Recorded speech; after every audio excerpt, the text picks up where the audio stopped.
It started with pocket change. 15 exhausted munitions workers huddled in the Royal Arsenal factory workshops in Woolwich, London, passing around a subscription list. Each man covered in gun oil, their hands calloused from 12-hour shifts manufacturing weapons for the British Empire, dropped sixpence into the collection, 6 measly pennies, the cost of 2 loaves of bread, about 2 hours' wages for a skilled worker in 1886. David Danskin, a 23-year-old Scottish mechanical engineer from Burntisland, Fife, counted the coins, 7 shillings and 6pence. Not enough. He dug into his own pocket and added 3 shillings from his weekly wage of 35 shillings. Total raised, 10 shillings and 6pence. Barely enough to buy a single leather football, but it was enough to start something extraordinary. Today, Arsenal Football Club is valued at $5.2 billion, 100 million fans worldwide, a £390 million stadium seating 60,704 spectators, players earning more in a week than those founding workers made in 10 years. The greatest transformation in football history, but the men who built it, they couldn't afford a ticket to watch their own creation play. This is the story of how working men built one of the world's greatest football clubs and how it was stolen from them.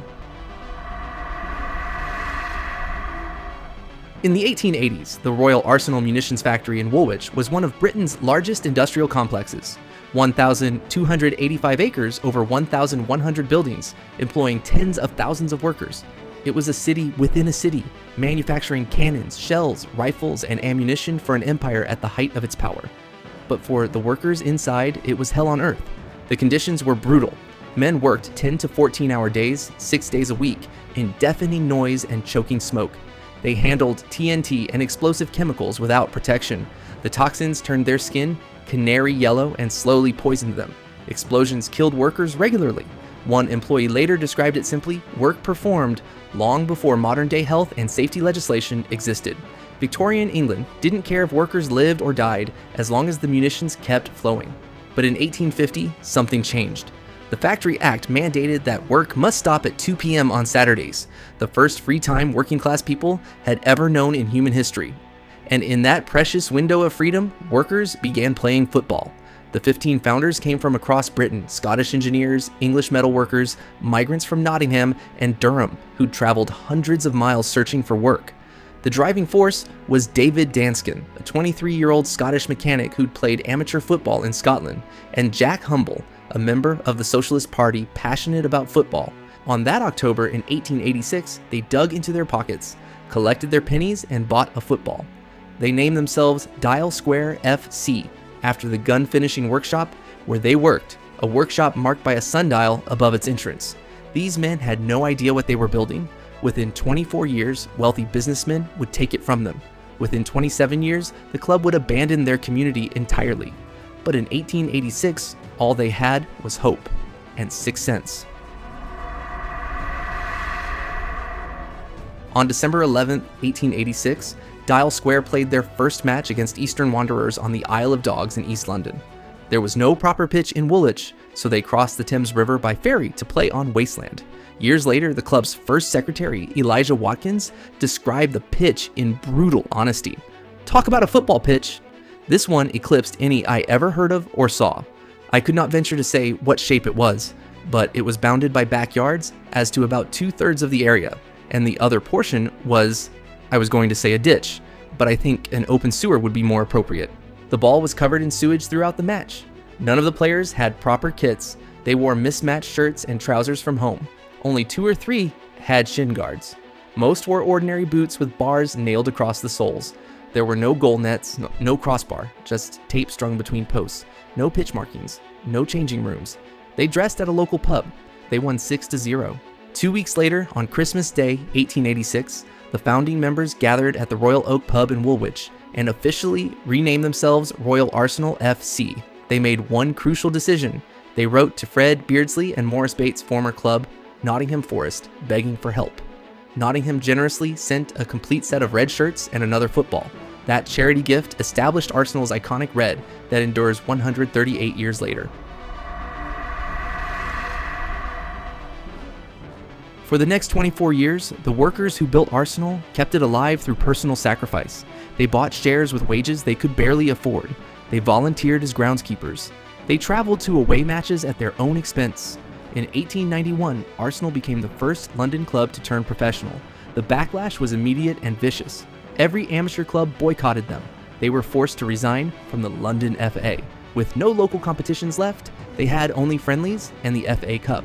To survive, they joined the Football League in 1893, becoming the first Southern club in a Northern-dominated competition. But geographic isolation strangled them. Woolwich sat on the outskirts of London in an underpopulated industrial wasteland.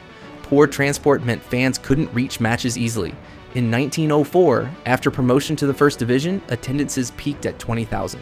But success brought costs Arsenal couldn't afford, and failure brought declining revenues. Attendances plummeted. By 1910, average crowds had collapsed to 11,000, a 50% drop from the peak. The working-class shareholders who'd kept Arsenal alive for 24 years were about to lose everything. By early 1910, Arsenal was dying. Massive debts, couldn't pay players' wages. The torpedo factory, employing many of the club's working-class supporters, relocated to Glasgow, gutting the fan base. On March the 18th of 1910, shareholders gathered at Woolwich Town Hall for an emergency meeting. The vote was called voluntary liquidation. The alternative was complete extinction. The club voted to shut down. At that same meeting sat two observers, Sir Henry Norris, a wealthy property magnate and chairman of Fulham FC, and his business partner William Hall. They had been refused entry because they weren't shareholders. But after the vote, Norris made an offer. He would personally pay every penny of Arsenal's debts and guarantee the club's survival. But there was a price. The working-class shareholders, the men who'd scraped together sixpence in 1886, who'd bought shares with wages they couldn't afford, who'd volunteered for 24 years, lost everything. Their shares became worthless, their investments gone. In July of 1910, a new company was formed, the Arsenal Football Club Company. Henry Norris was chairman. The workers who built it, they owned nothing. Only Jack Humble, one of the original 15 founders, the Durham man who'd walked 400 miles searching for work, retained any involvement in the new club. The munitions workers had just lost their football club, but worse was coming. In 1913, disaster struck again. Suffragettes, the fight for women's voting rights, through a nationwide bombing and arson campaign, burned down Arsenal's Manor Ground grandstand. Damage, £1,000, equivalent to about £147,000 today. That was the final straw. Norris made a controversial decision that would change football history forever. Arsenal's final match at Manor Ground in Woolwich drew only 3,000 spectators. The club had been relegated to the second division. Financially, they were dead. Norris knew the truth. No professional club could survive in isolated, impoverished Woolwich, so he looked north. In 1913, Norris purchased a 21-year lease on 6 acres of land in North London, the playing fields of St. John's College of Divinity in Highbury, costing £20,000 for the lease, plus £125,000 to build a stadium, equivalent to about £18.3 million today. The location? Just 4 miles from Tottenham Hotspur's White Hart Lane. Tottenham fans were furious. So were Woolwich residents losing their beloved club. Appeals flooded the Football League Management Committee. All were rejected.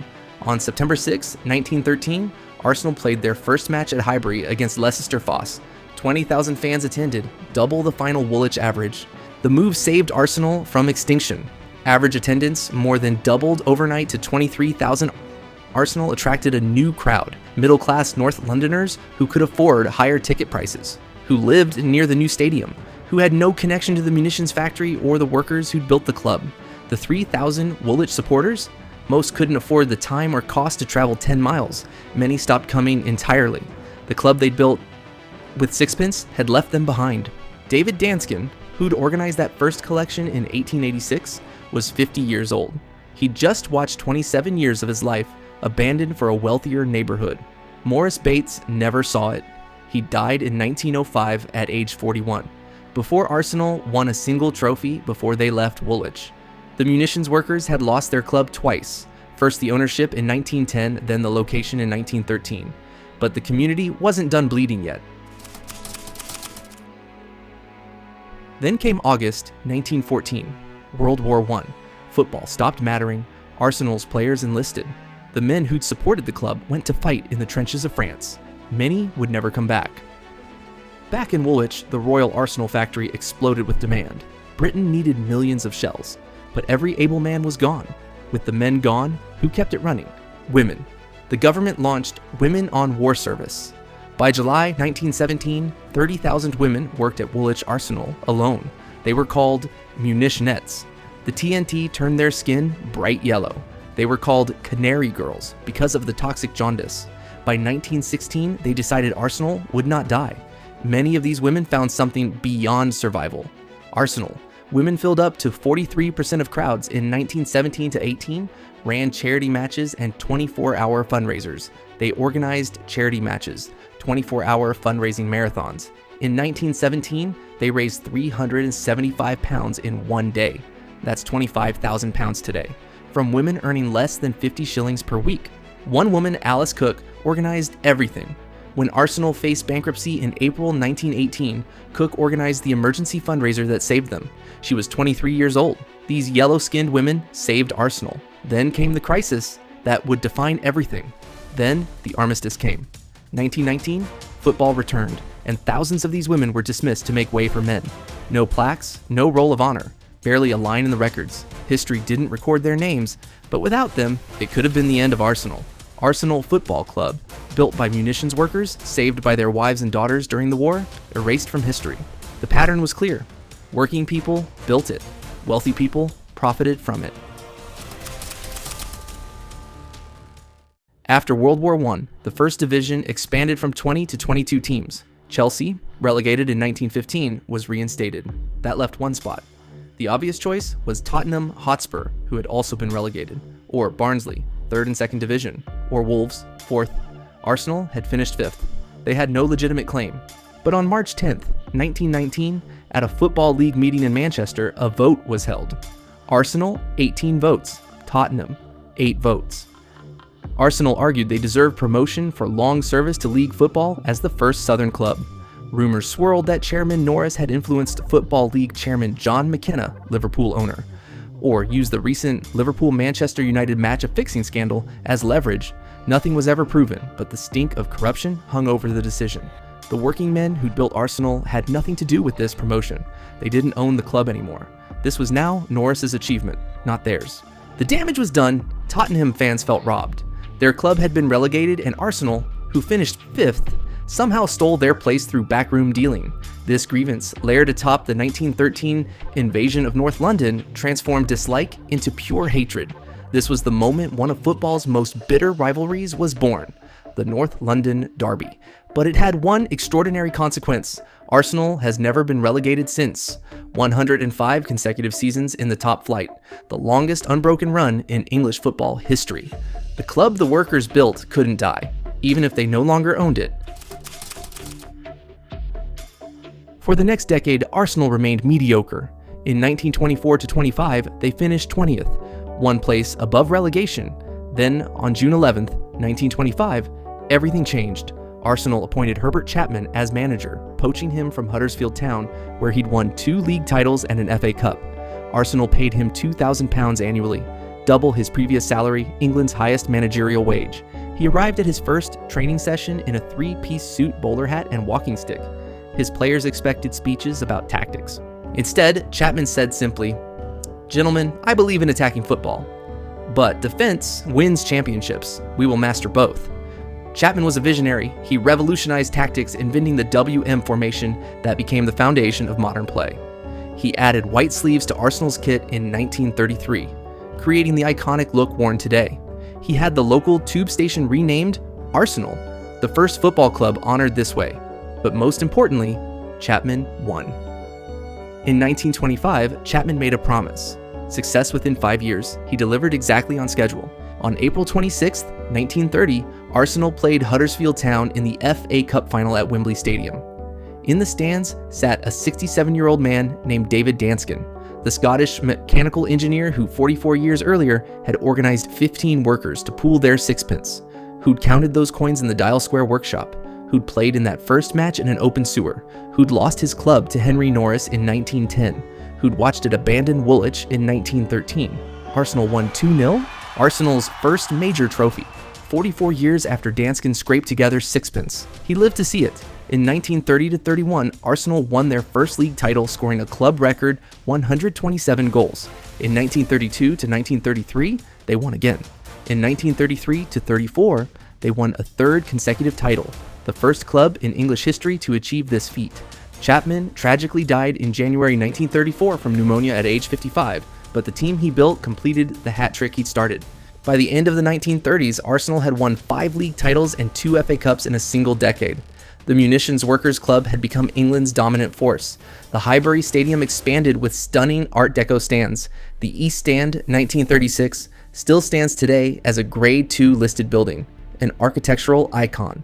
On March 9th, 1935, 73,295 spectators packed into Highbury for a match against Sunderland, still the stadium's all-time attendance record and the largest crowd Arsenal has ever played before at home, excluding Wembley rentals.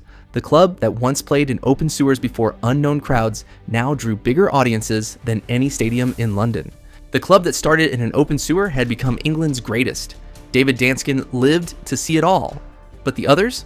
Morris Bates died in 1905 at age 41, 25 years before Arsenal's first trophy. He never saw them win, never saw them leave Woolwich, never saw anything. Jack Humble, who'd become chairman after Norris took over, died in 1931, 1 year after that first FA Cup.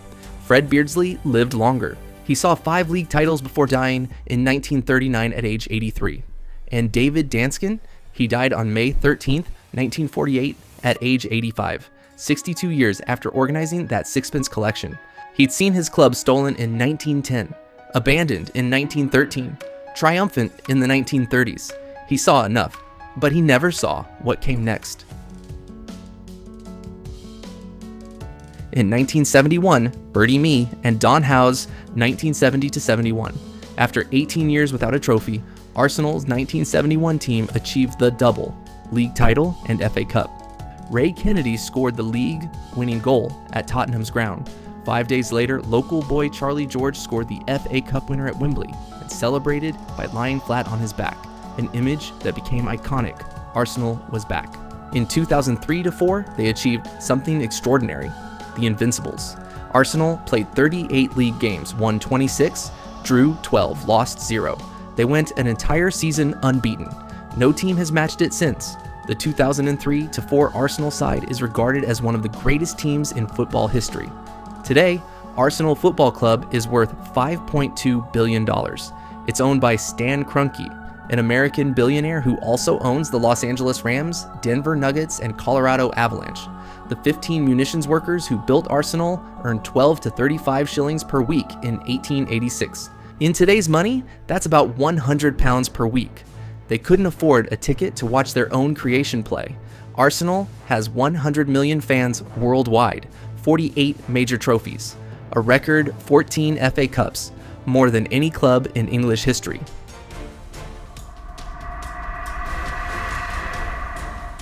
What others profited from was born in the smoke and blood of 15 factory workers: David Danskin, Morris Bates, Jack Humble, Fred Beardsley, and 11 others whose names history barely recorded. They worked 12-hour days in deafening factories, handling explosives that slowly poisoned them. They earned barely enough to feed their families. Their first pitch was an open sewer. They had no kit, no ground, no money, no prospects. They just wanted to play football. 138 years later, that group of workers has become a $5.2 billion global empire with 100 million fans, a 60,000-seat stadium, and 48 major trophies. Arsenal has played 105 consecutive seasons in England's top flight, an unbroken record no club can match. The iconic red jersey gifted by Nottingham Forest in 1886 still adorns Arsenal today, 138 years later. Their names are forgotten by most. But every time Arsenal takes the field in that red shirt, gifted by Nottingham Forest in 1886, those workers live on. Stolen from those who created it, profited from by those who bled for it. Every time 60,000 fans pack the Emirates, every time Arsenal lifts a trophy, every time someone in Lagos or Los Angeles or Mumbai pulls on that famous red shirt, those 15 munitions workers live on. Their names might be forgotten by most, but their legacy endures forever. This is Arsenal. Built by workers who earned next to nothing, owned by the 1% who worth billions today. Victory through harmony. Arsenal's motto, chosen by the workers who created